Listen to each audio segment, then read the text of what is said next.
Welcome back, everybody, to the Marmaris Esports Twitch.tv. Today, we have another amazing match here. It is the Advanced Division of GGNA Playoffs, Round 1. We have our very own Marmaris Esports Abyssal going up against NCSU Black. Now, my co-caster here is Cherry J. How are you doing today, Cherry? I am amazing. I mean, toast. I'm just going to say it. These are two teams that look really good, and CSU, their ranks look ridiculously high along with what we see from Abyssal. I mean, I'm just going to say it. Looks like we're in for a good match today. Very good match indeed. You know, obviously, personally, I'm quite familiar with Abyssal. You know, scrimmed against them a few times, lost to them most of the time, right? Their team, they scrim that higher end of Masters, lower end of GM, right? So NCSU is in for a surprise here, maybe a challenge. We're going to be starting here on Lijiang Tower. What are we expecting to see coming from these teams here? I mean, going into this, I would hope to see maybe we get a little bit of a Symmetra action. I mean, Ramatra seems to be pretty good in the meta right now. I don't know if that's really something we're gonna see, but I could see it. Yeah, so Ramatra quite excellent right now. Obviously, like you said, Symmetra really common on this map. I know just from my experience, working with Abyssal, they tend to be a Far Mercy team right now, right? They play a lot of Doomfist, they play a lot of Far Mercy.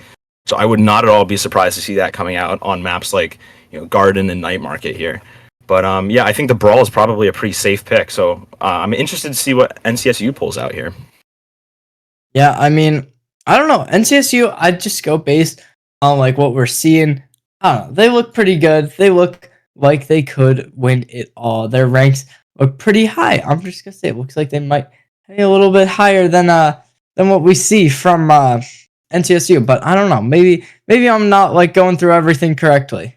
I mean, ranks, they mean a lot, but they don't mean everything.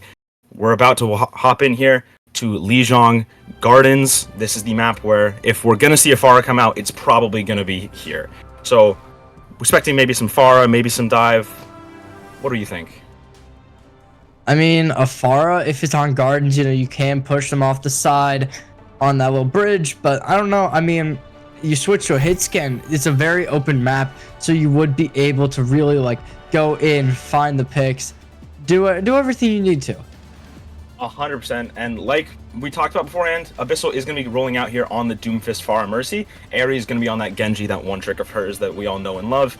Now, NCSU is going to be rolling out on a Junker Queen, almost Death Ball composition here. It'll be really interesting to see if they're able to actually take the tempo to Abyssal here.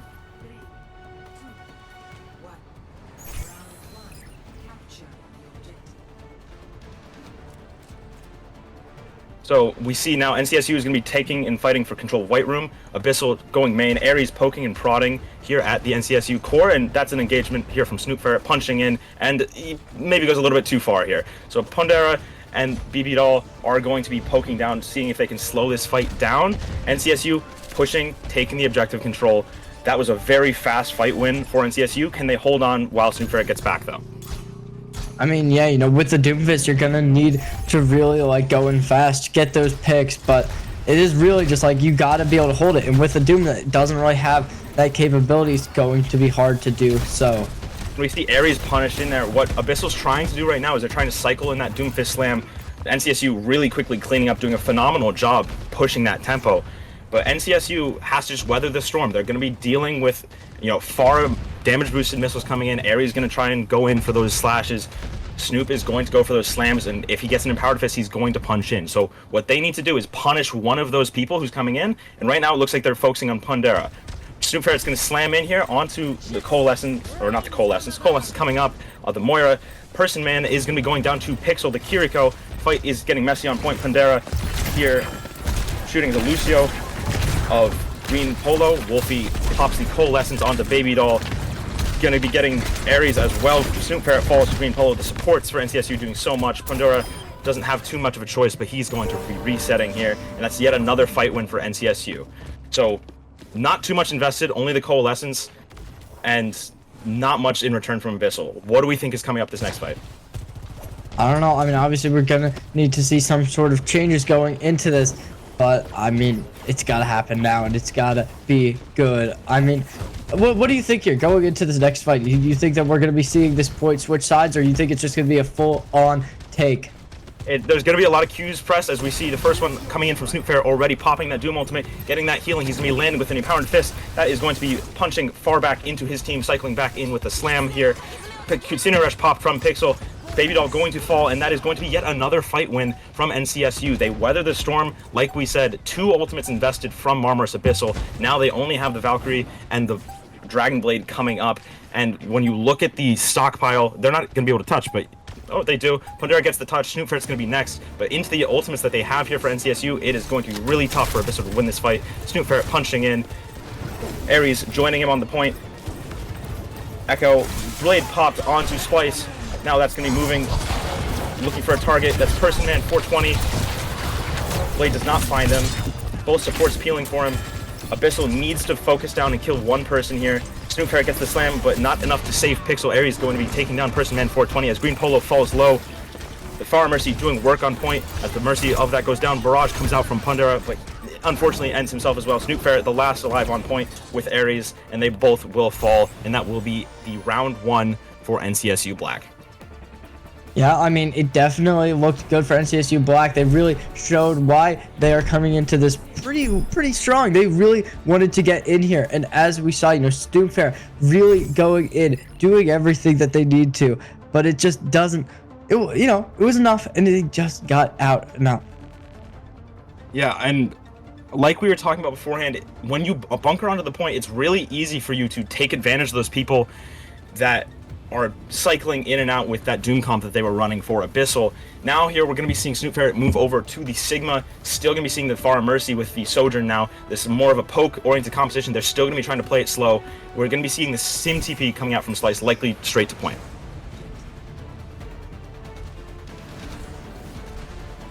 Alright, Pondera on the Far Mercy going to be focusing them down while they walk in. Splice on the Echo, it is going to be their job to deal with his Far Mercy. We'll see if they're able to do it on their own. Snoopfair walking up on the Sigma, trying to pressure out, but he's going to get run down. Splice going down. Mega Ninja 44 is going to be pressuring Snoopfair heavily. Pixel backing up. Junker Queen in his face, not something you want to see. Person Man going to be going down to Snoopfair. Ares killing Green Polo in the way. And that is going to be a cleanup now for Abyssal as Mega Ninja 44 is going to be going down.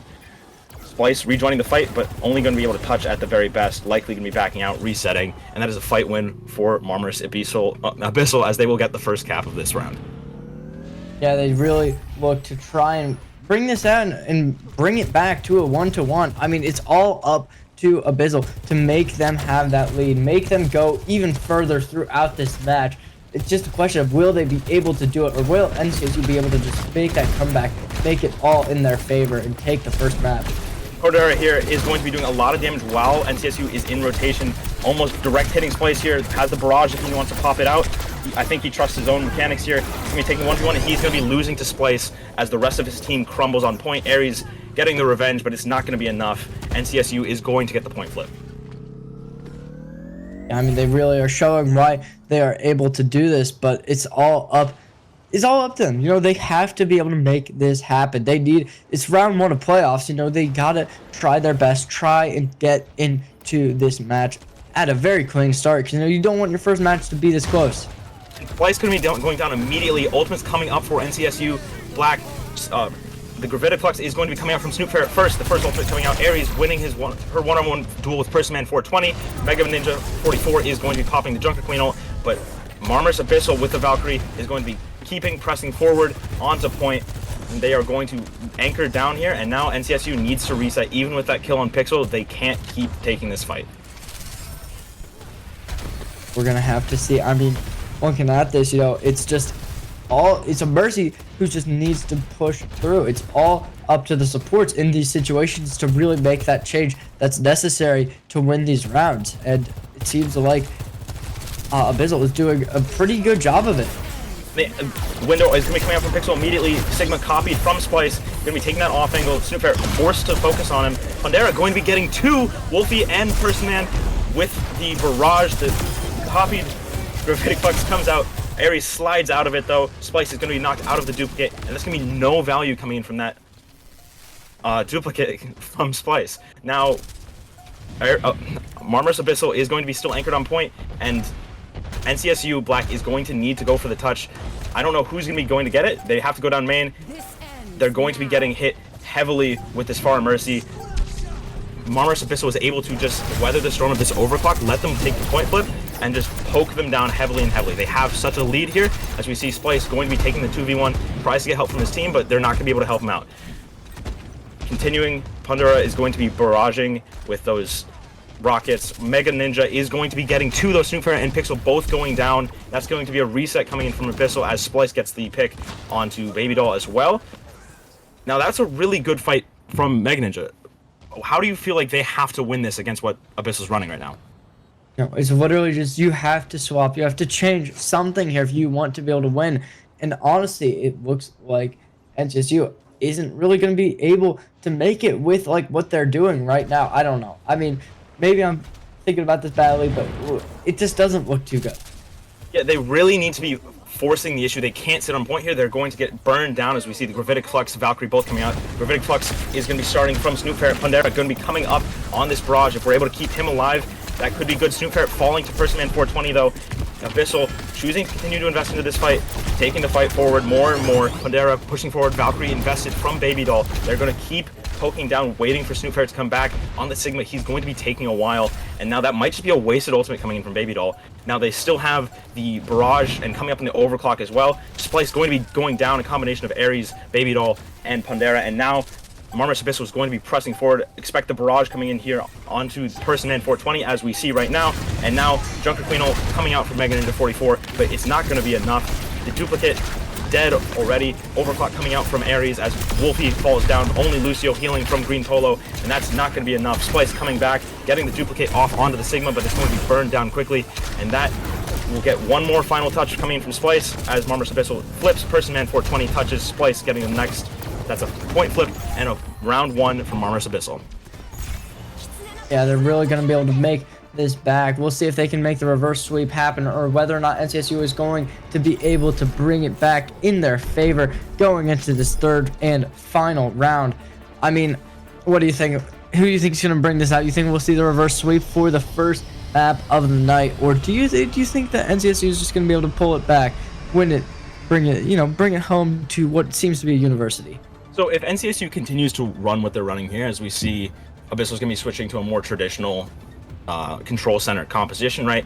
I'm heavily favoring Abyssal here just because they're able to take the control of that white room, and then, you know, if you're NCSU, you have to run into them, but with that main, that Junkrat, it's going to be really hard to get value quickly, which is exactly what NCSU wants. Both teams are going to be fighting in white room here. We're going to see a clash of the brawl comps. Damage orb coming in from Wolfie immediately as Abyssal's taking the more passive stance. NCSU taking more space. Abyssal not really sure what to do. Pandera axed in, forces the ice block out. Snoop Ferret popping the Nemesis form. He's going to be pushing forward. Railgun misses from Person Man 420. Now Abyssal pushing forward. That's the shout coming out from Mega Ninja 44. Green Polo is going to fall to the Junkrat from Ares. And now Abyssal able to push forward without that Lucio speed coming in from NCSU. Mega Ninja is going to be going down. Splice and Person Man soon to be following, and that is going to be a point flip to start off the round from Marmorous Abyssal. Yeah, Marmorous Abyssal really showing why they want to be here. They really want to get in this point, finish it off, finish it quick, and they had a rough start, but they really are just showing their power here.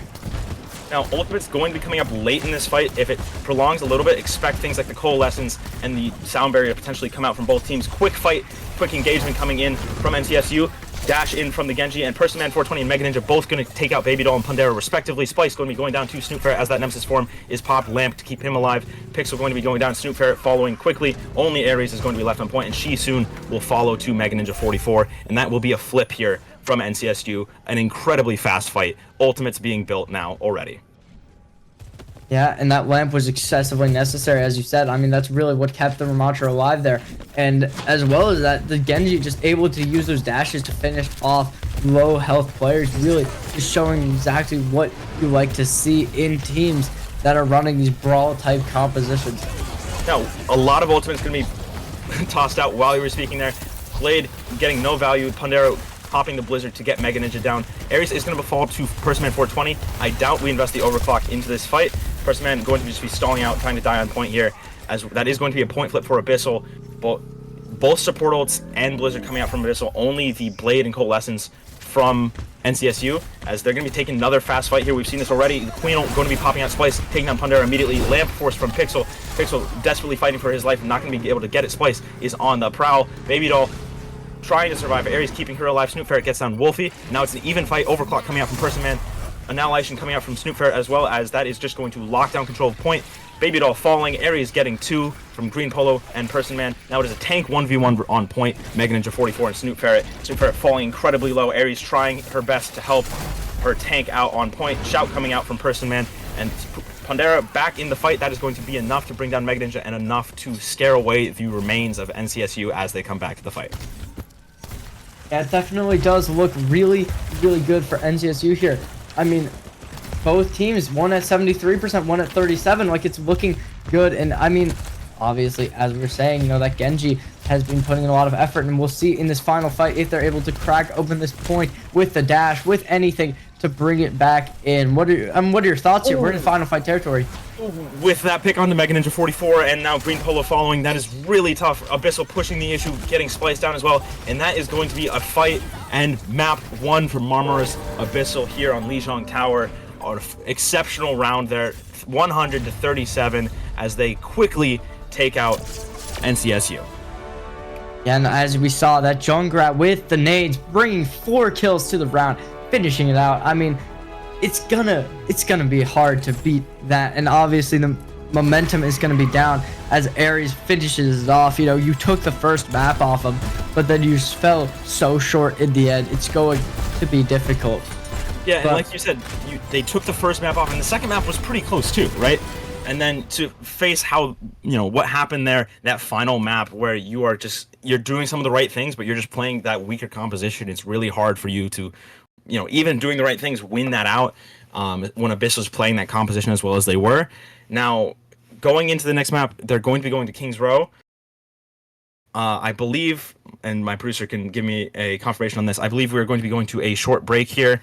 We will be back in a few minutes. Thank you so much for being here. You don't want to miss King's Row. We just saw some brawl. You're going to be ready for some more, but we will see you in a few minutes.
Welcome back, ladies and gentlemen. We are back with the second match. As we saw in the first one, Abyssal is on that front foot forward, looking to try and bring it home.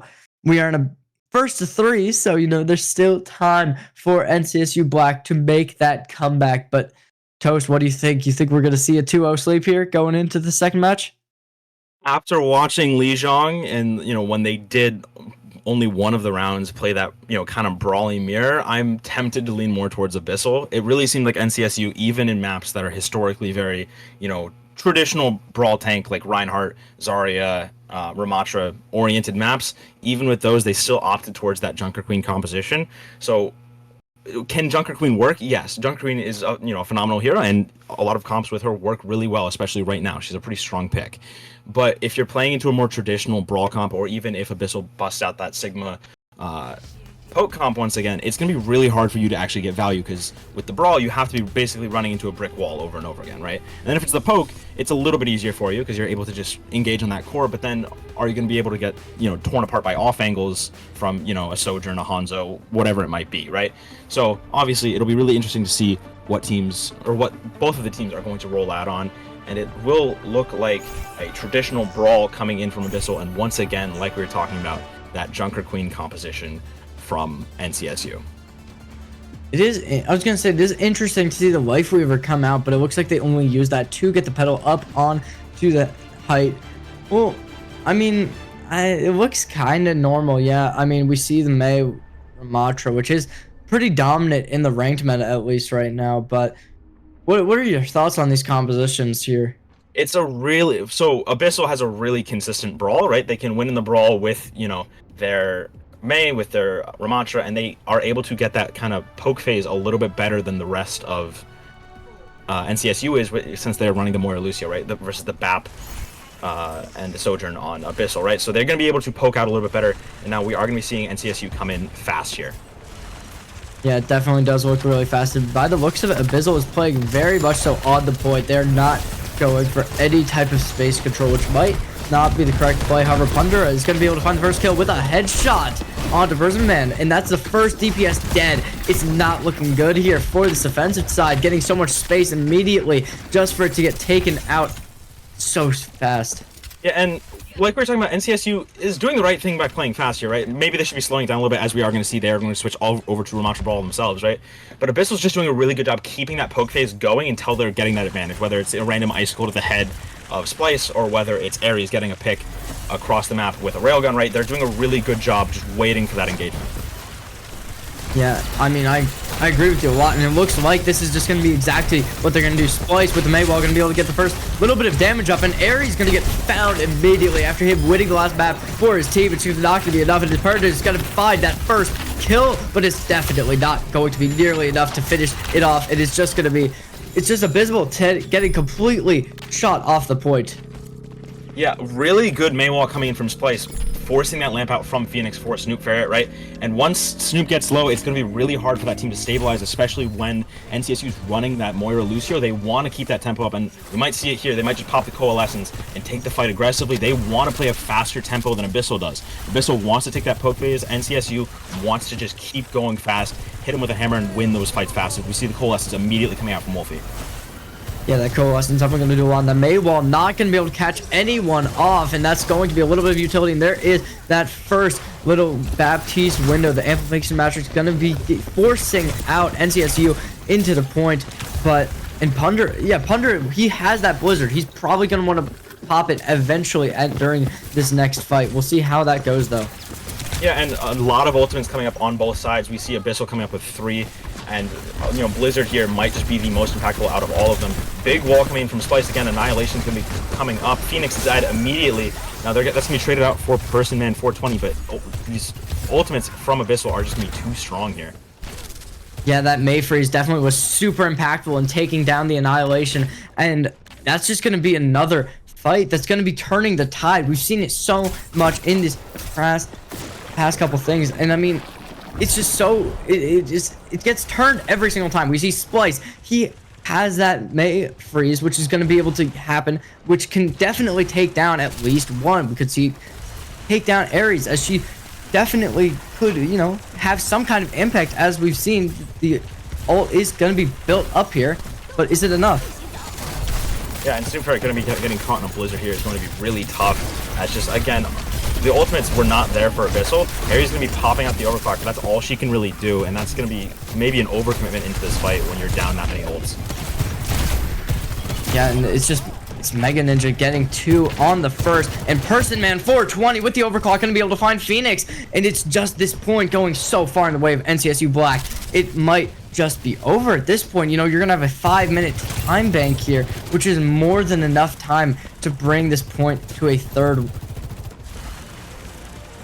Yeah, and we see Coalescence once again. Last time NCSU popped it a little bit too early. That's going to be met with a window, but the May wall from Splice is going to be doing a phenomenal job. That window's not going to be getting any value in the air. Coalescence is going to come out from Wolfie here. Yeah, it is interesting that they're popping that Coalescence on there since they want to play back, not peak the amplification magic. But Aries, she's just going to have that full charge, getting a little bit of a shot, and it's going to be just enough for Splice to get finished out. And it's Pandora looking to go for something with the Maze Freeze. By the looks of it, the Blizzard does not even need to get popped, however. They are just pushing back. NCSU Black, they need to finish something here because they are not finding the engagements that they once were. And playing this Moira Lucio, you need to be taking these fights faster. Now, Pandora here is going to be getting a Blizzard. This is going to be a fight loss here with where Pun's playing, but you need to be taking these fights fast with Moira Lucio, and we are going to be seeing the Annihilation come out immediately from Mega Ninja here. Yeah, I just don't think that Annihilation is going to be able to find anything with no supports to help him out. And the wall's going to be there, but it's not enough. Snoop Ferret going to get taken down as well, and Pandora also just getting frozen out of this game, and it's just Splice with the May Freeze trying to slow down everyone, and Mega Ninja is just going to follow up on all of it, finishing it out. 3 minutes, 10 seconds on the clock. It looks ridiculously good for NCSU Black going into this second round. Now, a phenomenal Blizzard coming out from Splice here, going to be keeping Abyssal in the doorways, and that was a very winnable fight for Abyssal. They had the ultimates coming up, but NCSU doing a really good job punishing the overextension coming out from Snoop, and then that next follow-up fight, forcing that Blizzard out of that door where most people, not everybody granted, but most people come out of, right? When you're playing that brawl style composition, you're going to be trying to come out the same door most of the time. Maybe you send your Sojourn Lucio off to the other side to off angle a little bit, but when you're trying to touch it, Lucio's going to be with the core of your team, right? So blizzarding that doorway is such a, you know, heads up, high IQ move coming in from Splice. Those ultimates that Abyssal, you know, stacked up weren't able to even be used because they were just, you know, frozen before they got out of spawn. Yeah, honestly, I think if they were able to pop those ultimates, it definitely could have been another fight in the favor of Abyssal. We saw there was an amplification matrix available. There was the annihilation available. I believe that there was a third one. I don't totally remember. I think it might have been the Blizzard. Overclock, I believe. Was it Overclock? Yeah, I know it was one. Yeah, and I was about to criticize NCSU a few fights before that because I was saying with the Moira Lucio, it feels like they're really not pressing the issue. They'll use Coalescence and then just kind of stay and not push anything. But if your opponent's gonna be playing, a BAP Lucio and just start overextending, just take what you get and punish that overextension. Snoop Ferret going a little bit too far, as we are gonna be seeing a May Bastion coming out from Abyssal here, going to probably catch NCSU a little bit off guard. Yeah, I mean, we did see a bit of a more Widowmaker pick, but I guess that was not agreed upon by the whole team. They just said, no, we're going to go in for that brawl, and we're going to try and do this fast. And looking at this, they want to do it extremely fast, already taking enough space, almost on the point. Snoop Ferret's going to be using that first ability, and it's just, there it is. There's the pummeling phase coming through. Not able to find much value, however. There's the Maywall going to be able to trap two, and it's just going to get broken immediately. Almost finding a kill, but it's not going to be able to. Aries going to get taken down at the first. She was not able to do anything. And Green Polo going to be able to, it's a little bit of a trade. It's definitely one you like to see if you are Abyssal. And that's a Maywall, and it's just the point going in the favor of Abyssal, taking that so fast. Even with Aries falling early, her death was not that impactful for the rest of the team, because of the space that they were able to get by her dying at a separate area, right? The attention was not on the core of the team, and Snoop and Panera were just able to walk forward, right? That Ramattra block almost got, saved Mega Ninja's life for a while, wasn't able to keep going. NCSU is going to be holding close here. They're coming up on Coalescence. We'll expect to see that pop really early, maybe countered with the window. We'll see which support ults first.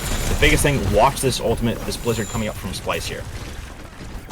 And there's definitely a lot of abilities. And yeah, as you said, the Splice ultimate definitely going to be a lot, but it's not going to be enough. And Person Man, with the help of the Amplification Master, going to be able to get taken down. And Snoop Ferret, will he try and investigate? No, he will not. That Annihilation will not be coming out. And it looks like that Splice just going to be able to use that Blizzard to cancel the push by the looks of it.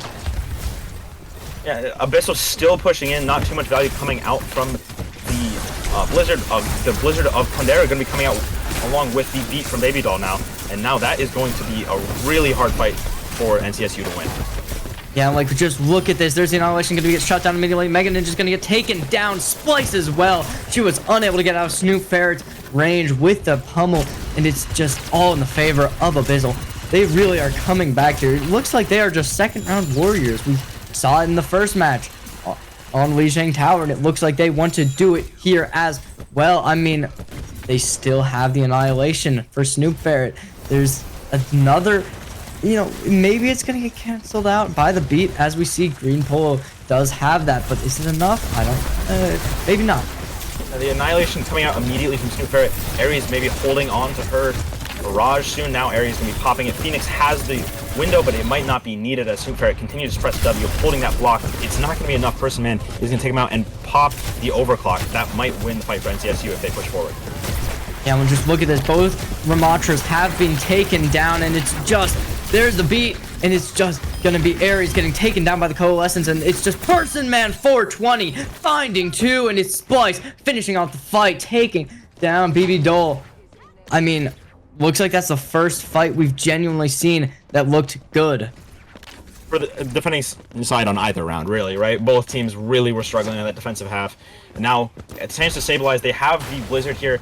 Only the window and Blizzard coming up from Abyssal, so not too much of an advantage here, but really you have to take advantage of the fact that you have this slight advantage on the Blizzard, and we are going to see Splice immediately popping it, and for a while Person Man goes down, it should still be a fight win for NCSU off of the Blizzard alone. Yeah, that Blizzard definitely super impactful, and it looks like Mega Ninja will try to find more. Snoop Ferret's gonna be able to find Wolfie, but it might be able to find a second one. I mean, who knows? Mega Ninja trying to get anything. He's not pulling out that punch fade just yet, but there it is. He wants that Lucio, and he wants him now, but BB Dole's gonna be able to get out, and at 159 HP, Mega Ninja looking like he's gonna get taken down, and Snoop Ferret will, you know, he's gonna make that look just as possible, and it's Person Man, he's on that 100% charge, but he's not able to find that shot that you will need. He's backing up. He's trying to find anything, but it's just not going to be able to happen. And it looks like Abyssal will be taking that second point with 2 minutes on the clock. And now we're getting into a really dangerous territory for NCSU. Now they're going to be trying to stagger this point out, but I think we can both acknowledge they're probably not winning this fight, even though they are going to be investing the Annihilation, gets the Blizzard out of Pondera, but that might be a really heavy overinvestment unless they're going to be switching compositions here. They're going to have the overclock in the Blizzard, right? Now they did get beat out as well. That, again, might have been an overcommitment coming in from Abyssal. What was originally a really heavy ultimate advantage, all of a sudden, now you only have the window in the Annihilation, right? And so you're having 2 for 2 ultimates, and NCSU is coming up on the Blizzard again. Splice doing such a good job building these up quickly. If you are Abyssal, you need to take this window early, which is exactly what they do. Get space for Snoop Ferret to get that Annihilation in. Yeah, and as you said, you know, if you're gonna be using that Annihilation there, you'd expect the composition to change. However, it doesn't seem like Mega Ninja is going to be doing that. And look at the ultimates we see used here. We see the Blizzard coming out, but is it enough? Snoop Ferret, if he's gonna be using that Annihilation, he's gonna be in a room with 5 other people. It might just be all him with all this damage coming through. It might be just enough. There's Blake May Freeze. Will this be able to find anything? Snoop Ferret's just punching. He literally doesn't have to do anything. He has the heals. He has everything else. However, Splice is going to be able to take him down with the Lucio Health, and Ponder is going to have to use that that block ice is going to be ridiculously necessary.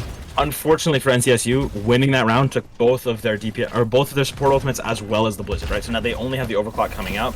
Now that is still an advantage. Abyssal doesn't have anything, but still, it's not a comfortable position to be in, especially when you look at the charge that Abyssal has here. They're going to be taking this fight relatively quickly. Bad Maywall from Splice. Overclock is going to be popped, but it's not going to be getting a lot of value. Pondera going to be getting a really good Maywall himself. Yeah, and Snoop Ferret's going to be able to find the first kill onto Person Man 420, putting them in the driver's seat going into the last couple fights of this round. Yeah, a Blizzard coming out from Pandera, Ares holding on to her barrage, and now they're going to have 2 ultimates coming up on a 3rd. And now, with a minute and a half left, we are going to be seeing the cart begin to push forward and forward. No ultimates yet for NCSU coming up in the Annihilation, but with with the beat from Baby Doll, it's not going to be getting a whole lot of value, and they don't really have much else to invest into this fight. As we see, the Lucio will be getting the first touch. However, it's all Ares finding the first kill, and it's just gonna be Ares finding 2. She's popping off, and Person Man 420 is gonna get taken out as well. Snoopferret's gonna be able to find the first kill, but it's Phoenix finishing it out, and Snoopferret finding Wolfie. That's the 5K, and it's just Abyssal taking down round number 2 with, I'm just gonna say, significantly worse time bank. But you know, they looked pretty good going into that second round. Maybe they'll be able to make the comeback going into round number 3. I know it was still a very good push from Abyssal. It's just the push from NCSU was so much stronger, right? Phoenix does her best Violet impression, gets 2 picks there at the end with the window on the high ground, right? But coming up this next round, I believe it will be an attack from Abyssal. I could be wrong about that. I don't remember overtime rules off the top of my head in Overwatch, but I believe it's an attack from Abyssal coming in first. And now, we saw Abyssal very, very quickly cap first point. It wasn't until the end of second where they got stalled out. So, if you're NCSU, it might be a little intimidating. They're running out with the same composition once again. It might be a little bit scary to have the possibility of that snowball effect during overtime if Abyssal's able to stack their ultimates correctly. Yeah, I mean, I think both teams look pretty good on that first point. So, I'm not too afraid about this. However, it's really that end of the second point where it looked like both teams were having a little bit of trouble. So that might be like where each team's gonna get to, and then one might just fall, and that might be the end, or who knows, maybe both teams will be able to overcome it. And hold on a minute. I don't know how it's gonna go from there, but the Malga coming out from Snoopferret, outrageous. And now we're going to be seeing a very fast fight as Malga is just going to come up and shred Mega Ninja. The barrier does a little bit to stall it out, but that, Malga coming out from Snoopferret is just going to be doing so much damage. Again, the wall will be coming out, and he's going to be dropping down 400 HP, and they're 300, and it's just all Snoopferret pushing in. There's the Immortality Field. It's going to still be up, and it just looks like it's, as we said, it does not look like either team has any trouble taking that first point. We're going to see Greenpool being able to get the touch, but it's not going to be enough by the looks of it. Yup, there's Pandora finding the kill. Wolfie as well. They both might get staggered. Actually, they might get staggered to second spawn, which would definitely not be what you want to see. Now, if you're NCSU, or if you're an NCSU fan, I would be petrified right now. You have the Malga, which we were talking about steamroll. That's an amazing steamroll, and you don't have a Kiriko or a Baptiste to really be able to deal with that burn and that critical damage, right? So it's going to be really, really hard for NCSU to sustain in these fights as long as Snoopferret's going to be able to. Yeah, NCSU does not have any real counters to the Malga. There's no Ana for taking down the heal or anything like that. Obviously, Moira is going to be good for damaging, but it's not nearly enough. And it's just Pandora finding the first kill into Green. Polo with a headshot as well. Well, they're in overtime, but this overtime might not be happening for a while. The Icebox is going to be able to come out, and it looks like we're going to see the freeze. Mega Ninja finding his death, and it's Wolfie as well. Phoenix finding another, and it's just Abyssal finding a 4K here. Looking really, really strong. Now, might have been a slight overcommitment with the Blizzard. Now you're down a whole Blizzard. You have ults coming up. If you're able to prolong this fight a little bit more, you get those ultimates. That can be huge win conditions for you guys because NCSU has the Coalescence. They're going to be using that to engage, and then they're going to be popping the Blizzard very, very quickly. You need to get that sound barrier up. Now we're going to be seeing Ares on the high ground with a window. What is she going to be doing? Shredding damage into a Coalescence is what. Yeah, that Coalescence. If that peaks too far, Ares will be able to dominate. However, I don't even know how much that's going to matter. Green Pole getting taken out. However, Snoopferret's going to be taken out as well. Here's the artillery strike, but is that going to be able to find anything? Yes, it will. Person Man 420 getting taken down, and the Annihilation's still going to be up, but is it going to be able to find anything? There is the Ice Wall. Just going to allow Pandora to find the touch, but there's overtime. Not going to matter, and it's just going to be Abyssal falling short right at the end of second point. And such a close final fight there, right? Abyssal, like I said beforehand, they really needed to slow it down a little bit, build those ultimates up. They were so close to things like the Malga, the sound barrier, both ults that they ended up not being able to use because Snoopferret dies early, and then Baby Doll is just, unable to stay alive that long without her Malga there with her, right? So they go a little bit too fast, hold a little bit too aggressive. NCSU does a really good job of punishing that, taking the fight early, even with, you know, the window on the high ground. The Coalescence is able to keep those teammates alive, and then they're able to, you know, force Phoenix out of that position. And once your BAP is in a bad spot or dead, right, it's really, really, really hard to sustain. And then your Malga falls, and then it's just kind of a chain reaction from there. Yeah, I mean, looking at this, you know, it seems like we're going to be getting the same compositions. However, do you think now that we're in that second round, it's going to be any different? Because we saw an extreme steamroll on that first round from, you know, I mean, like, we see both teams just fighting as hard as they can first point. Now, do you think that we're going to see a bit of a change? Because Abyssal, they were able to make it to that second point. You know, I predicted, I said, I don't think either team's going to be able to make it, but do you think that they're going to be able to hold them for long? The big change between their first defenses now and is Ares, instead of on Sojourn, she's going to be on the Bastion. That's going to be a lot of damage. It's going to be a really scary thing for NCSU to deal with. As we see, Abyssal really, really, really taking the fight around the statue. Is going to be walled with Pandera, an amazing wall to save his life. Yeah, both walls have already come out. However, I do believe that Bastion's going to be a little bit better for destroying it and supporting his teammates who will be walled off. Spice is Mega Ninja already at half HP. He's going to be healed up. However, there's the May Wall. It's going to be pretty valuable. And the Ares already taking down that turret form. Almost finding one onto Splice. However, the May Wall Ice Block will be coming out. And it's not enough. Splice just getting completely trapped. And Immortality Field, it's gonna be utilized. However, Ares looking to find the next one. Phoenix is gonna be able to find the first man 420, and Phoenix has that field already. Will the Amplification Matrix be able to find anything? Obviously, with the Bastion, definitely will seem likely that you could just roll down a tank, and it looks like Mega Ninja might get taken down from the spawn rooms even. Yeah, and now Abyssal coming up on a lot of ultimates. The Coalescence and the Blizzard both coming up for NCSU. Those are both very impactful ultimates. We saw them win last round off of those. Coalescence have popped immediately, but it's going to be met by a window first and foremost.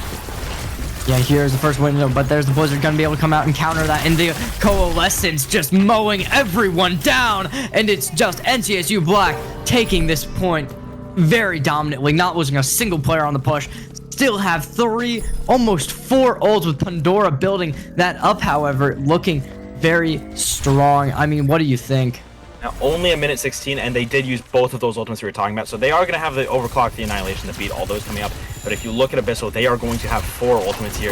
It's going to be really, really hard to dislodge them. Now, they lose the Archway, but if NCSU gets pressured back here, which it looks like they're going to, all of a sudden, you're putting Abyssal in a phenomenal spot. 2 picks coming in from the DPS, and now that's going to be a third. Now, Abyssal has the ultimates. They didn't need to invest anything into that fight, and they have the strong position. Now, they can choose to either hold the spawn doors here, which I don't think is the, you know, smartest decision, or they can go back, hold this archway, and it's going to be really hard, especially without the Blizzard, to actually crack them out of this spot. Yeah, I mean, I do believe, looking at this, they are an amazing spot. Abyssal, they have that Blizzard, they have that Annihilation. Obviously, they have the beat if they need it, but I don't think there's many ultimates that are really going to require it. Never mind, there it is. The Annihilation is going to come out, but it's going to get countered immediately by the beat. And there is Pandora finding the headshot and finding kill into Wolfie and Vadel. Going to be able to, BB Dole going to be able to find Person, man. It's just Abyssal finding everything, and it looks like we're just going to be seeing a bit of a full hold here. There's the Maywall going to be blocking down everything. And only the beat used there. Now, Pandera is going to be using the Blizzard and Spawn. There might be a bit of an overcommitment. Now, they might get punished for that, and it looks like they are. Overclock coming up from Person, man. Both DPS for Abyssal are going to go down. Really, really pushing too far forward there. They need to just keep holding the arch. They're just going to fall down. Next fight, they're going to have Annihilation and Bastional here, going up only into Coalescence from Wolfie. So you still have an ultimate advantage, but the cart does not have to travel far, and you're going to have to send somebody to touch. Yeah, and I mean, an Annihilation definitely is going to be able to give more impact than just the Coalescence. The only question is, will it matter? Because the point is coming up very, very fast. And now we got to see this Lucio touch, and it might not be able to. We see Pandera is going to come out, Bastional on point, but both the Lucio and the May are going to go down, and that is going to be a map win on Kings Row for NCSU Black. Yeah, NCSU Black really just taking that point so dominantly, and that is going to put them in a 1-to-1 situation. I mean, It's still first to 3. Obviously, now we will not see a full 3-0 sweep. So maybe this will go all the way. What do you think?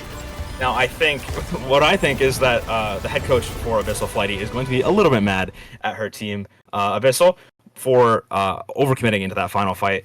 And throughout that map, really, Abyssal was just pushing too far forward, right? Consistently, whether that was pre-fight holding too aggressively, or in the mid-fight just overextending and cutting that Ramatra away from his Baptiste. It's really hard to stay alive when you are playing so aggressively, so consistently.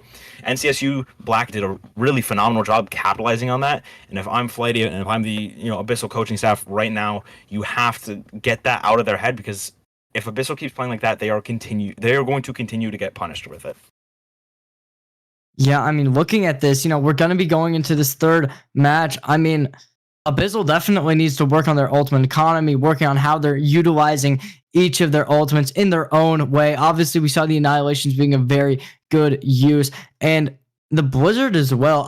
I'd say that was even more needed in some fights than we saw the Annihilations, as it usually was just countered by a Lucio beat, which just completely countered. However, when you saw the Maze Freeze come out, it wasn't utilized nearly as much. You never saw counter ults being played to try and cancel it. Yeah, and like you said, the May ults, it really felt like there were some ideas that were being used with them, but then not following up on it. I remember one fight on Abyssal's defense, it was third point, and this is one of the fights that ended up losing them, that whole third point defense, right?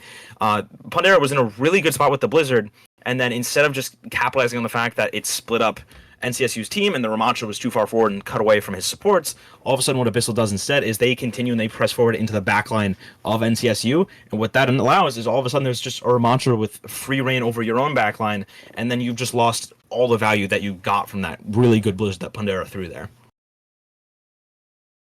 Yeah, I mean, I don't know where we're going for this third map, but if we see it on Flashpoint, I think I could give that advantage to NCSU Black, since it's not like Control where the ultimates reset after every major win. You have to keep those.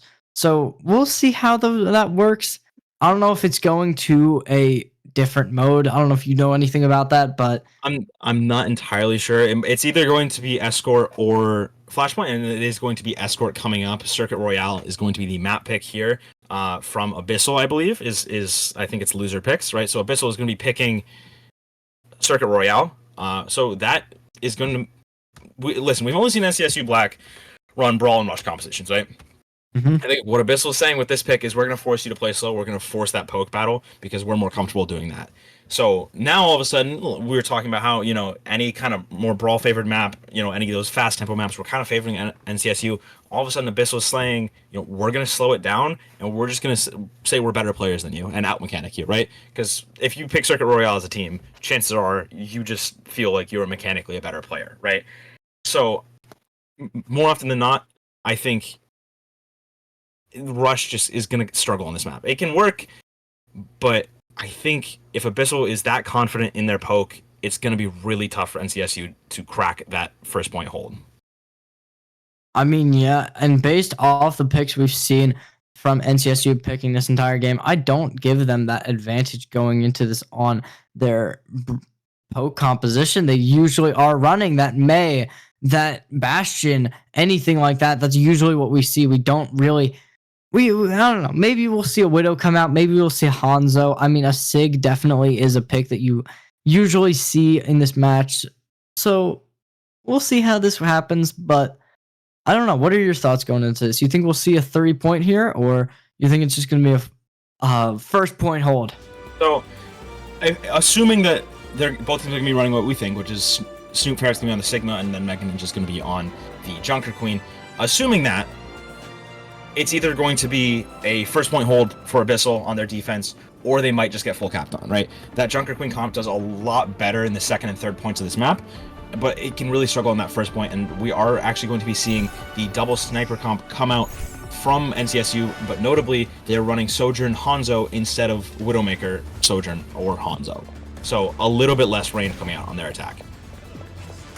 It's definitely... I mean, I'd give a weird advantage to the Sojourn and the Widow, rather than the Sojourn and the Hanzo, solely due to the fact that I think on this map specifically, especially on this first point, I think that the Widow gets a little bit more value. I don't know if you share that thought, but I don't know. That's at least me. Now, if they were defending, they'd be able to, decide where the fights are happening, right? So I'd be okay with them if they wanted to do it then. But on the attack, all Abyssal has to do is just keep backing and keep that fight long, and then all of a sudden NCSU really doesn't have much that they can do because they are getting outranged by that Widowmaker.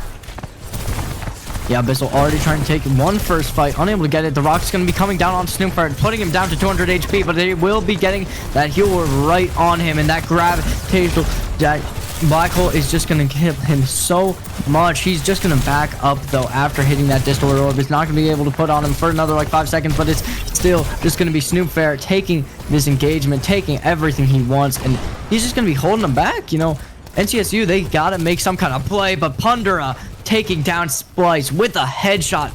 I mean, looking like NCSU might be on the back foot here going into match number 3. Yeah, and they're going to be getting another pick onto the Sojourn here. This is exactly what we were expecting from Abyssal, right? They want to play slow because Snoop Parent is able to just anchor down on that Sigma. They're comfortable on this pick. Then all of a sudden, you're going to see something like a headshot from Pandera. Maybe Pixel gets a volley in there. Maybe Ares gets a headshot with the railgun, right? Any of those things, and all of a sudden, the fight's just completely flipped, and then they're able to just walk forward more and more. Now, this next fight, Gravitic Flux and the Walls are both going to be coming up for Abyssal, and NCSU, like we predicted, is going to be switching to that Junker Queen comp to see if they can just speed things up. Yeah, and Pandora already just going for a little bit of a back here, trying to find a new angle to play on, but we'll see how well this will actually be going here. Here's the Gravitational Flux. It's going to be big, finding 2, but he's at 154 HP. Snoopfire going to try and find anything, but the black hole will have to come out, and he's just forced to back up. I mean, it's not looking too good. Splice going to be almost taken down, however. We'll see how this goes. Pandora trying to find a shot, unable to find anything here. And it's Ares trying to get anything. There is a little bit of a rail gun shot coming through, but not enough. And it's just the point with 4 people on it, pushing forward, and Ares forced to back up even further. Mega Ninja at 1 HP, and he's going to get taken down by Snoop Ferret. And it's just Splice with a headshot onto Pandora, pushing through. I mean, obviously that Genji pick is going to be a bit of a counter to the Widow. You can dive so well, but Green Polo not allowed to leave. And it just looks like Abyssal, they lost their footing a little bit, but it's not going to matter for long. Yeah, and I think we're seeing really the benefits of that poke composition, especially in that second part of first point. It gets so open, and when you're playing that Junker Queen comp, you naturally, if you're not focused on who you're going on, you're going to split up. We saw Splice was going over onto Ares, and then eventually Pandora, and then the rest of the team was up with Snoop Parent, and then without the consistent damage from everybody, it's really hard to focus one person down, and you're just playing into exactly what Poke wants. Now, we're going to be seeing the Ramacha switch, but it's going to do nothing into the window of Baby Doll. The Coalescence, not enough to save Mega Ninja, and now, again, only the window invested, traded for the Coalescence, and you're not going to be building a tank ultimate anytime soon for NCSU, maybe not even this entire round, because we keep switching tanks, and now all of a sudden you have the Overclock, you have the Beat, but you're going into, a Transcendence, you're going through Overclock, you're going into an Gravitic Flux. It's going to be really hard for NCSU to win this final fight. Yeah, and as you said, the tank switches, they need to pick a tank and try and build an ult, but here's a 3K by the looks of it. Never mind, there's a lamp going to be putting it out, and the Beat's going to come out as well. Multiple ultimates have been utilized already. There's a Tranquility, and it's just Ares trying to find any type of value, unable to find anything on the Lucio. However, Greenpool just going to be able to back out. Greenpool finding the first kill onto BB Dole, however, taking down the support. However, he will get traded immediately by Ares, finding 2 on Person Man, 420 as well. And it's just 1 more left. Mega Man, will he? Mega Ninja at 1 HP, basically. Will he be able to find anything? He will get a little bit of healing from the Baptiste, but it's not going to be enough to take down Ares, and it just looks like Abyssal is just going to be able to fully hold this point. It's overtime already. I mean, Tosh, what do you think here? Snoopfart does go down, but it's traded 1 for 2. The blade is not going to be able to be popped unless Splice is able to get back really, really fast. And you're going into not many ultimates for Abyssal, but the Annihilation is not going to be able to get a lot of value on the second point. But I'm just going to eat my words. Both supports are going to die immediately for Abyssal without that tank in front of them. Yeah, we didn't think Mega Ninja would be able to build a single ult, but clearly he was able to find one in Splice. C9! C9ing! Oh, that's brutal.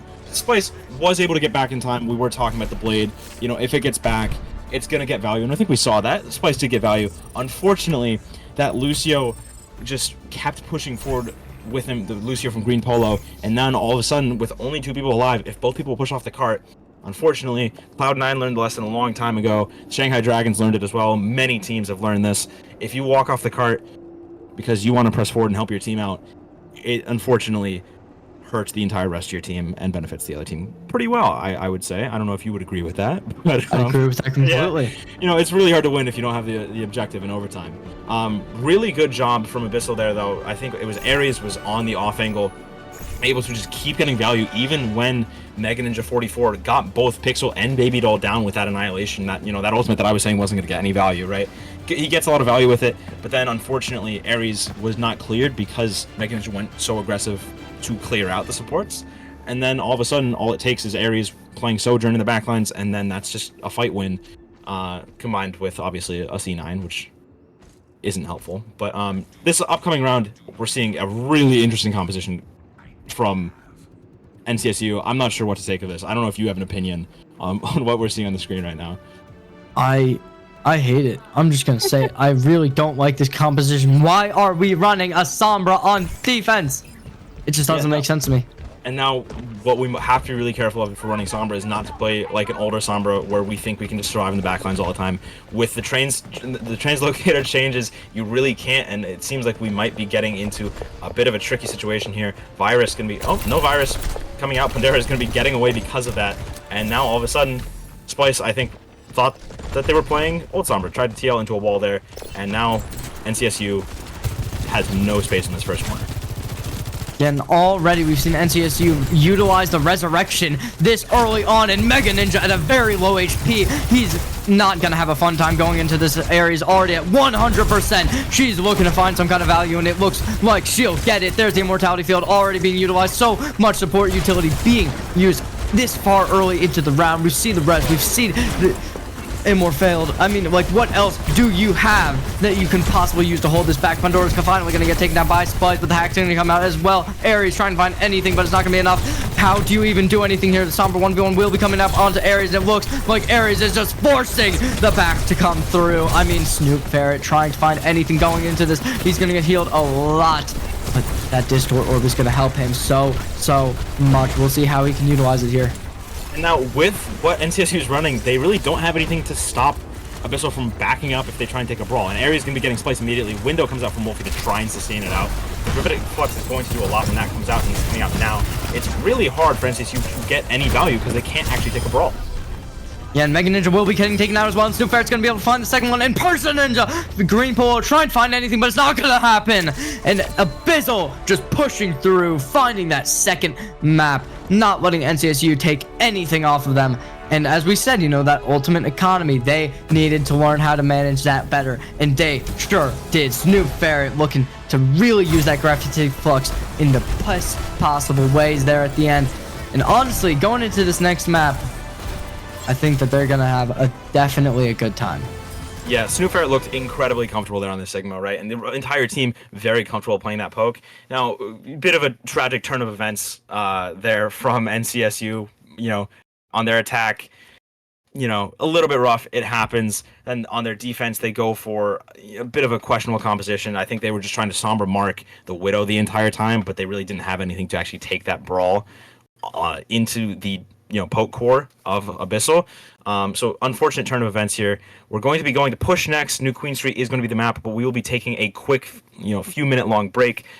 So everyone stay tuned, get a drink, shake your arms off, get ready for the fourth map because it is going to be an absolute pleasure, and we'll be right back in just a few.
Welcome back, ladies and gentlemen. We are here with game number 4. We are going to New Queen Street. As we remember from the previous game, Abyssal is on that front fort.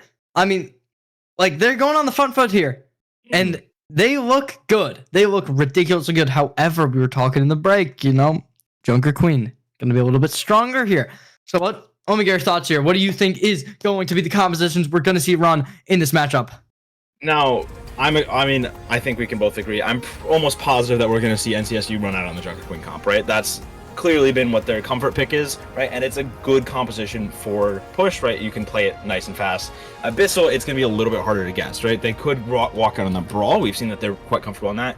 We could also see them walk out on the poke, right? Again, they just showcase that they are very comfortable in that. They could also run on the Doomfist once again. We're going to be seeing in about 5 seconds what that choice is going to be from them. But personally, I would assume that they're probably going to walk out on the brawl. And I'm going to be wrong. It's going to be the Doomfist here. Oh, that's an interesting pick. I personally hate Doomfist. I don't know about you, but we saw first game and it worked pretty well. I'm a big Doomfist believer. I love Doomfist. So what Abyssal's goal is going to be here, right? We know NCSU wants to play fast. They've been trying to do that the entire game. What Abyssal's going to do is they're going to prevent that from happening. They're going to keep cycling in and out with their cooldowns between Genji, Pharah, Doomfist. It's going to be really hard for NCSU to actually go in and take the fight that they want. They have to be really blanking on the word. They have to play well together, more so than usual, and punish that cycle in and out from Abyssal. Yeah, they just have to be a well-oiled unit here. They just got to play together. And Ares, I think you might have been a little bit wrong, because it looks like what their plan is here is they want to play even faster. They're running that Genji very fast into this backlines, and we see the Pharah Mercy coming out as well. We'll see how this is going to work out. I mean, NCSU already find the first pick on Person Man 420, finding the tank. Excessively good first pick, and Ares is just going to use that to be able to find that next trade. I mean, without the tank, though, this might just be NCSU finding this first little point. I mean, it's definitely a good first fight to win. Yeah, the fight's still going on. Snoop Ferret and Pandera still alive. That Pharah Mercy still going strong. Green Polo falling dangerously low there. But it's such a messy fight. Both teams very split up. Snoop Ferret is going to get Green Polo, and that is going to look like an actual fight win for Abyssal here. Pandera getting Mega Ninja 44, right? What we were talking about, the speed that they want to play at. I think Abyssal went too fast for this fight, and that's what happened. Is they're playing into NCSU's speed, and then all of a sudden it starts getting really messy. And then of course it works for the Pharah Mercy when it gets messy, right? But we want to be making sure we're staying focused and making a concerted effort to stay on the same person, right? We get somebody low, and then that's when our Genji and our Doomfist go in, collapse, and then back out again. Yo, how did Snoop Ferret get that fast? Because he was the first one dead. I don't know how he got back there to win that fight, but that did look insane. It looks like we're going to be getting into this next one right about now. A fully charged Doomfist pushing Mega Ninja into the wall, and it looks really good. Splices at 1 HP, and it's just going to be Pandora finding 2 with the Mercy Pocket. Both support and DPS found. Ares going to get taken down finally. Wolfie is going to be able to find something, but it's just Pandora just pushing through, finding anything. There's the boost, and it's Wolfie getting taken down, and it looks like I'm just gonna say Abyssal doesn't seem to be slowing down anytime soon. What do you even do here? And there's not much you can do if you are playing for NCSU, right? You have to make sure that you're making these fights messy enough for Abyssal, but not messy in the sense that you guys are splitting up, right? And now we're seeing the Tracer over the Genji, the Soldier swap instead of the Sojourn. Now all of a sudden you're not going to have overclock. You have both support ults coming up in the fight, but you're going to have a Kitsune Blade coming up from Abyssal. So you're talking about wanting to take fights fast. If Abyssal wants to take a fight fast, this is going to be the time to do it. Once you get that Blade, you are able to very, very, very quickly just walk straight into their backlines. And Ares is actually going to be going down here early. Coalescence popped immediately from Wolfie, and now we're going to be seeing a disengagement coming out from Abyssal. Oh yeah, Pandora almost getting taken down by the Coalescence and just going to be spliced with something else. But both the supports for Abyssal getting taken down already. Person Man 420 putting in great work going into this next fight and splice. I mean, the Pulse Bomb is available, and Snoop Ferret going to get taken down. I mean, he's been taken down so much, and he always is just coming back within 10 seconds. It's insane to me how he's able to do it. But I mean, hey, you do you. Obviously, they're still taking a massive lead here with 63 meters. We'll see how well this is going to continue. Splice getting called out here, but it's not going to be enough. Both dashes will be utilized to get out. It's still, I mean, we'll see how this goes. I mean, here, Kitsune Rush has been utilized. There's a beat coming out as well. The Dragon Blade has been utilized, which got 0 value, and it's just going to be Abyssal getting taken down once more. Pandora with the Mercy Pocket trying to find anything with the barrage. Going to be able to find 3, and it's not going to be enough. However, he's going to take himself out after Splice. Gonna take a decent amount of damage off of him, and there's the recall getting pulled out, and BB Doll gonna be taken down by Mega Ninja. I mean, it just looks really good. Here is the Doomfist coming back once more. The Mega Health Pack will be collected, but it's just gonna be Snoop Ferret trying to hold out, and it looks like he's gonna be able to maintain this point with the sports back on him. Yeah, NCSU had to back out. They don't have the numbers for it. Pandora opened up his box, then all of a sudden there's no support in the backline for NCSU, right? So they can't take this fight. They're actually going to be staggering out a little bit here. Lucio, the green polo, might get out. Nope, Ares is going to kill him. Unfortunate. And now we're seeing a bit of a stagger. Abyssal is going to be able to continue pressing forward. They have the Valkyrie for this next fight, and there's not much for the other team to go off, right? We're seeing Junker Queen getting staggered now. That's the biggest ultimate for NCSU with that Rampage from Junker Queen. Beyond that, they're coming up close to Visor, but with the Valkyrie, it might be a little bit hard to get value out of it. And then the Pulse Bomb, if you get a big stick, it's great. If not, it's not great. Pandora is going to be taken down early, but Valkyrie is going to be popped maybe to go for a res there. Yeah, but I don't know if how well that's going to work. There is the Tactical Visor available. It's not going to be able to find much, however. There's not much to find.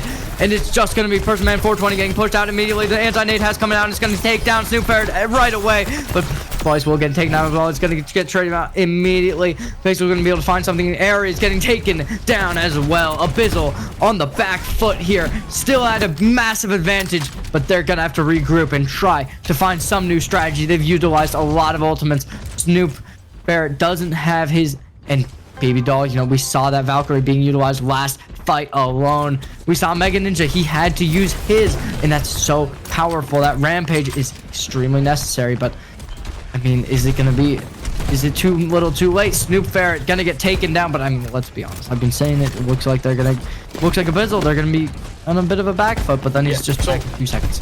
So the Coalescence is invested to even kill Snoop Ferret to begin with, and like we were talking about, it's going to go down quickly. Now, Kitsune Blade is going to be popping. There's no beat for Green Polo to be able to deal with that, so it should be a nice cleanup for Ares and Snoop Ferret. Yeah, Ares already finding 2 with 50 HP remaining. Not much healing to go off of him, but Pandora going to be able to find Mega Ninja, and it's just going to be BB Doll getting the res, and it's, I mean, Abyssal just looks so good here. They're looking phenomenal. We're going to be seeing Splice swap off of this Tracer now, making a bit of a panic swap to the Sombra, seeing if they can do a little bit more against Snoop Ferret's Doomfist. Now Pandora, once again with this barrage, we've seen him get value time and time again, and there's really nothing that's going to be able to be done from NCSU. A bit of a disengagement here from Abyssal, but they're just waiting and lying in wait for the ambush from this barrage.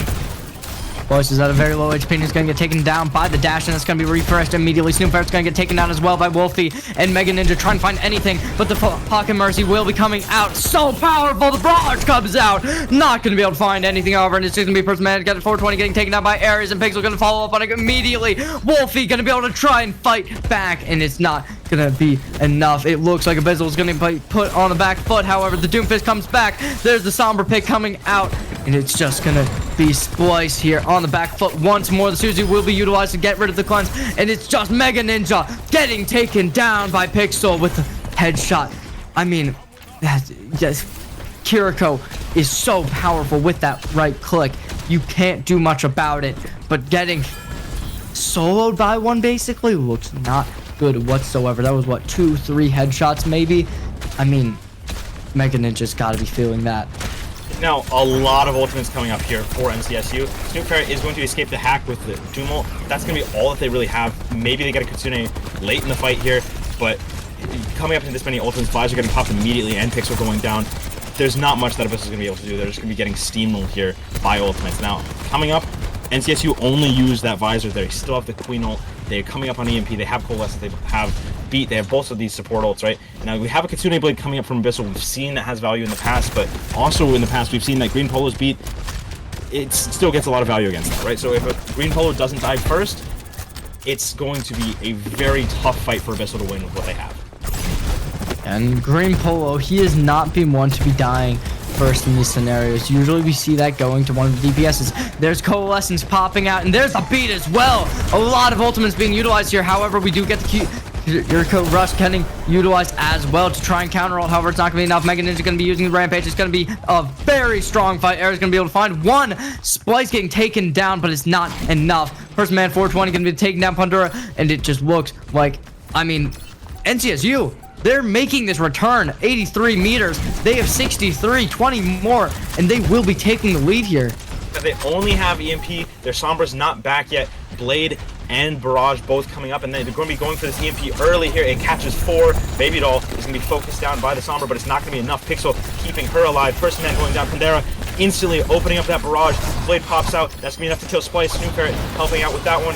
Now Wolfie going to be going down to Ares and Pandera as well. Green Polo falling finally, and that is going to be a good stronghold coming in from Abyssal. Both DPS ults used. They hold on to the Valkyrie. Splice once again changes heroes, and once again we find ourselves in a situation where one team has absolutely no ultimates into a team that is in a strong lead already, that has an ultimate advantage. They're going to be Abyssal going to be getting up this window if they slow this fight down. They have Valk to open up a fight. It's going to be very difficult for Abyssal to lose this fight.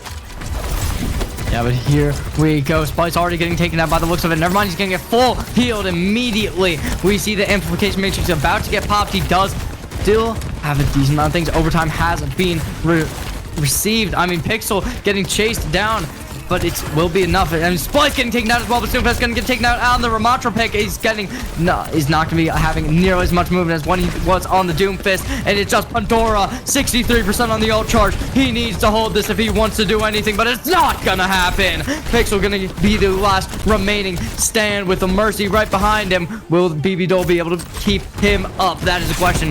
It looks like he will not. And there's Mega Ninja trying to find anything on the back foot. It's not going to happen, though. It's overtime. 73 meters. They need to make 10 happen. Mega Ninja has one more ultimate in his pocket. Wolfie might be able to make something happen. There's actually a decent amount. The Advisor's also almost there beating as well. I don't see many ways where this is lost. Pandora, he's gonna have to utilize this Amplification Matrix to find anything. However, it's not gonna happen because Coalescence gonna get utilized as well. Snoop Ferret getting taken down. Ares as well. This just looks over. Really strong ultimate advantage coming into that fight, and now all of a sudden you have these ults if you're Abyssal, but you're not even able to use them because you're taking this fight so aggressively from NCSU Black. Really phenomenal fight win there. And we talked about it. Snoop made the switch over to the Ramatra a little bit later on, but then all of a sudden that just doesn't fit into the composition, right? And so you're forced into this spot where you're running straight into a Junker Queen, and that's not the best matchup in the world. You're just gonna have pretty free I'm blanking on the passive for Junker Queen, but Junker Queen's going to keep her passive up this entire time. She's going to be self-healing more and more and more, and it's going to be really difficult to actually capitalize on the value that Pandera is giving you on that Pharah. Yeah, I mean, this final map, this is going to be it. Ladies and gentlemen, we're 2-2 right now. Teams just trying to knock one off each other. Round after round, nobody able to maintain a strong lead.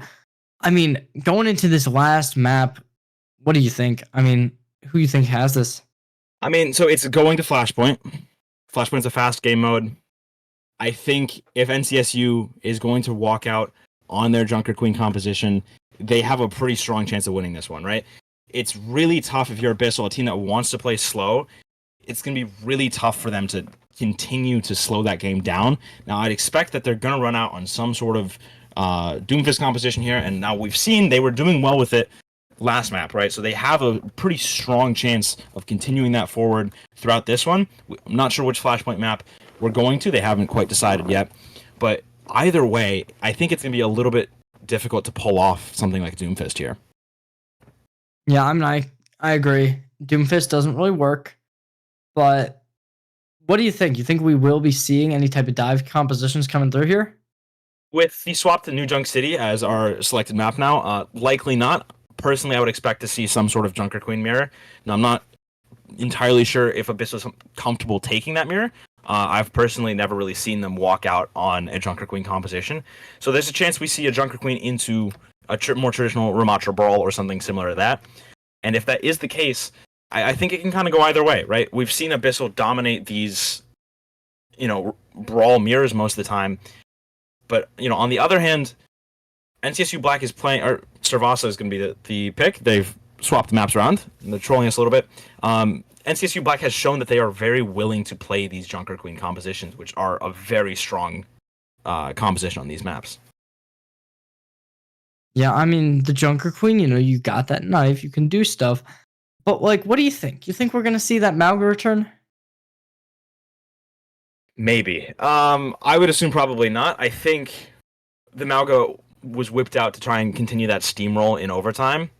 There's a chance it happens here in Flashpoint, but I think it makes a lot more sense to stick with something like a Junker Queen. If we are sticking with Servasa and they don't switch maps another time, we could actually see Abyssal roll out on a Doomfist comp. This is the better of the two maps to play a dive comp. So you never know. Maybe Abyssal has a pocket dive comp that they, we know that they've played it in the past. I haven't seen it today. I don't know if they've been running it in GGNA at all. But really, it's going to be tough to decide what they're running into this Junker Queen. Because we all know NCSU Black's running Junker Queen, right? I mean, how Abyssal chooses to deal with it, like, I'm a little stumped here. I'm not going to lie, Cherry. No, I'm just going to say it, all right? I want to see a ball come out here. Because think about it. No. Okay, I'm listening. It's Flashpoint, right? Mm-hmm. You need to be the first team to take that point. Mm-hmm. What's a faster character than a Wrecking Ball? Well, I'm saying, because that's a massive thing that matters in these, right? Like taking the point first. At least that's what I've been told. So, it's an interesting idea, and I think Wrecking Ball can work. I don't think that necessarily it's a strong composition, really, in the current meta at the very least.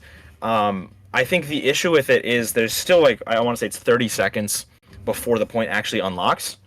So having that, 30-second, buffer period, if you're running into something like a brawl, a poke, whatever it might be, all of a sudden, sure, you've gotten to the point fast, maybe you've set up a little bit faster, but it's still really hard to win that mid-fight when, tanks in Overwatch 2, there's no off-tank. There's only the one tank. So it's really hard to keep, the core of your team alive that's not able to go on these, dives with the ball, where they're going in and out over and over again. And so one team is able to protect that backline a little bit better, whereas the other team is just basically sacrificing them to try and say, I think we can take this duel a little bit better than, you can. That's fair. That's really fair. I mean, I'm just a little biased because I am a ball main, so I always like to see that, See, I'm an Ana main. I'm a flex support player, so you're one of my worst nightmares. I hate ball players. You just on me all the time. It's lovely. We are going to be entering the map. It is going to be Servasa. They have not changed their minds. Lovely. So again, we were talking about it heavily here. I think it's a safe assumption that NCSU is going to roll out on Junker Queen, right? They could be wrong, but what do you think? Final bet. What do you think Abyssal's running? Abyssal, they're gonna. I'm just gonna say I think we're gonna see a Ramattra here. Ramattra? I don't know. Maybe not first point, but at some point. Yep, there it is. Ramattra. I called it.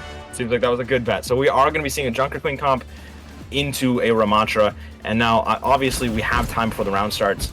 And it is going to be swapped out. I was going to say the Echo is a really interesting play, but they are going to be keeping it a little bit more simple with the Mei Bastion. Now, I think Bastion into the Junker Queen might actually struggle a lot. There's a chance that Ares just gets run over and over again, because that's a really easy target for NCSU to take down.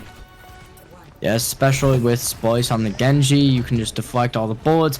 Obviously, and we'll see how it works. Obviously, the Bastion, though, it could definitely work, because, let's say Mega Ninja gets a little bit too comfortable, tries rushing the Bastion with the Battle Axe. I mean, you just see Pandora May walling him off, and it's just going to be a whole ton of problems.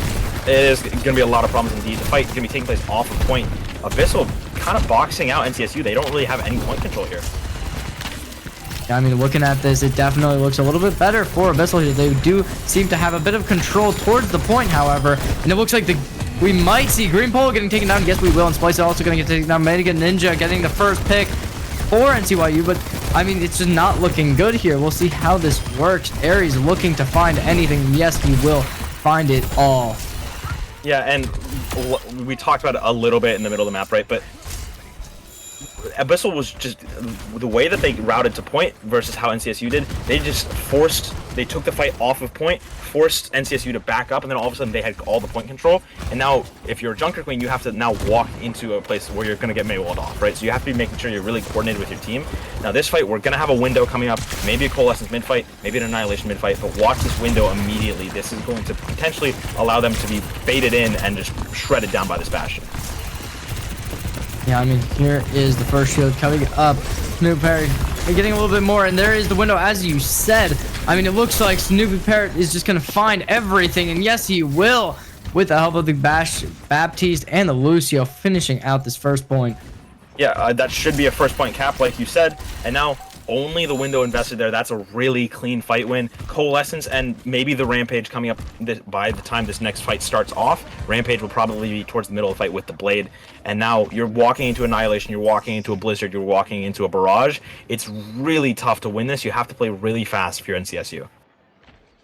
Yeah, I don't know if you saw, but a couple players from NCUS, they were running the wrong way at the start of that, which definitely will not look great. But here's the first fight. Ares going to get taken down immediately by Person-Man 420. Here is Splice with the Dragon Blade, unable to find much.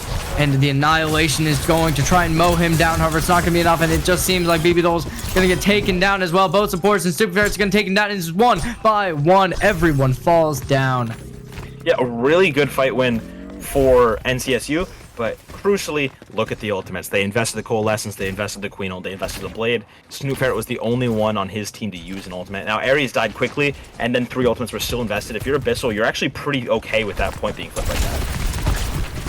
The only problem is losing the point is not good, especially on Flashpoint. It's one of those maps where you just cannot really lose that first point, or else it's going to be excessively difficult to bring it back. Oh, Snoop. Oh, no. We just watched Snoop Ferret miss several punches in a row. That's quite unfortunate, right?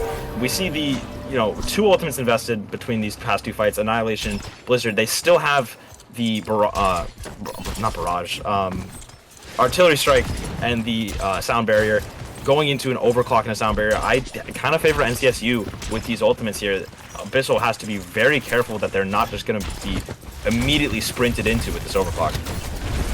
It looks like we will see the final fight of this little thing coming through. We'll see who can take the points. Super's going to be able to find the first pick, but it's not going to matter. The beat will come out, and it looks like he may have fallen off the map there. BB Doll going to be able to trade him out. However, though, with his very own Person-Man 420 trying to hold this point down for himself, but it's not going to matter, and it's just going to be Abyssal taking it for themselves. Mega Ninja falling, and it's Phoenix taking the final kill, bringing this a little bit closer. I mean, we'll see if they're able to do anything here. Now, a role we don't talk about too much when we're casting, most of the time is tanks, DPS, but the supports for Abyssal there doing a phenomenal job. An amazing Sound Barrier from Baby Doll coming up. Now they're almost 50 to another one. Phoenix getting the 2 to 3 final blows at the end there, doing a phenomenal job cleaning that fight up. And now Abyssal's in a really strong spot where they're able to just keep stalling out, and they're going to be getting ultimates faster and faster. Yeah, and by the looks of it, Phoenix is gonna even go for even more. As you said, he's a very phenomenal player. And there's a beat will be utilized, and Mega Ninja gonna be able to find the first pick with the dagger onto Ares, and it's just gonna keep going. Mega Ninja finding the second one. Snoop Bear is gonna be utilizing his Annihilation. Will he be able to maintain this point? Seems like it. Yeah, it's a really messy fight, though, for Abyssal. They push a little bit too far forward, like we've talked about in the past. It seems like they will likely win with that pick onto the Moira.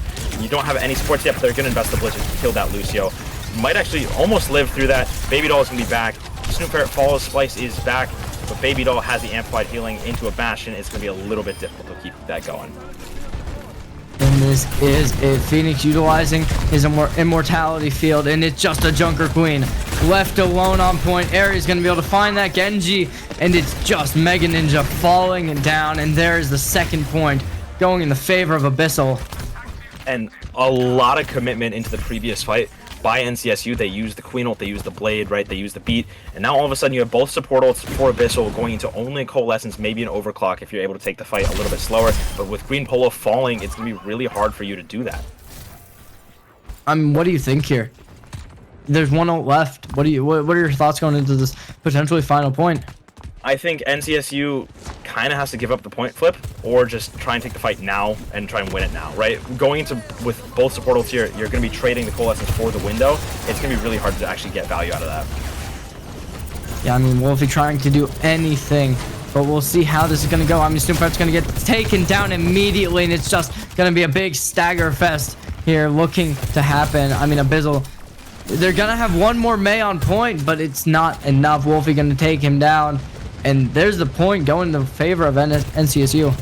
Yeah, NCSU does end up getting the split. The Snoopfart once again kind of falling early. It's happened a bit of a, it's been a bit of a trend this series so far. Snoopfart dying early. Now you're walking into an overclock blade. If you're Abyssal, you have that artillery strike, you have the beat, so the blade might not get too much value, but that overclock could be really dangerous for Abyssal here. Yeah, I mean, we also are about to see a Dragon Blade coming up. Splice at 98%. This might just be the round where we're going to see NCSU make the comeback they need. There's a strong chance Abyssal has taken the high ground here. That's a really strong spot. You can keep your Bastion, your Baptiste up there. Sound Barrier is going to come out in response to the overclock. And now the fight is just trickling on. NCSU has not gotten any space. I mean, I don't know if you noticed, but the Dragon Blade was popped, so that's going to be a major disadvantage for NCSU. But there it is. Next fight's coming now. Persiman will get taken down by Ares. Phoenix trying to heal the rest of his team up. Will he be able to do anything? And it's just under trying to find anything. There's the Rampage, but Ares is going to shut him down. Snoopfart's going to get the next going on green pole, and both supports getting taken down. And it's just everything going in the favor of Abyssal here. 99-0. Will they be able to make any type of retake occur? Now, we just saw last point a 99 to 100 flip after being down 99-0. And now, crucially, like you mentioned, the Rampage and the Blade both invested from NCSU. And now you're walking into a Blizzard, you're walking into Annihilation, you're walking into a window, and you only have your support ults coming up this fight. This fight's going to be a loss. Just take it, take a dry fight. Don't invest anything in it if you're NCSU. I mean, it's up to Abyssal how they want to play this. Do they want to invest ults early here? Or how do they want to do it? And it looks like they do. Here's the Blizzard coming out of Wolf. He's going to find the first kill, however. Pandora is getting taken down. It's just Baby Dole getting taken out as well. Third one gets taken down. It's Snoopfart remaining. And he gets the first, but it's not going to be enough. We said that it would probably be a win for Abyssal, but it's not even close.